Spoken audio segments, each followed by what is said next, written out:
Motor installation. Connect the power cable of the lifting motor.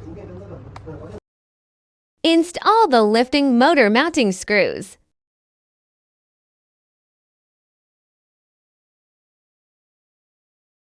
Install all bottom mounting screws.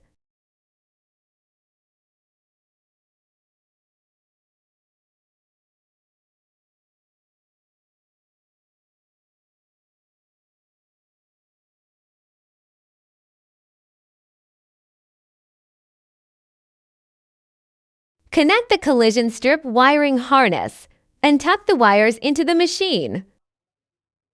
Install the waterproof cover.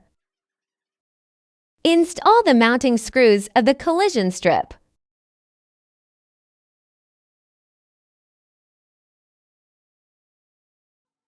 Install the waterproof rubber plug.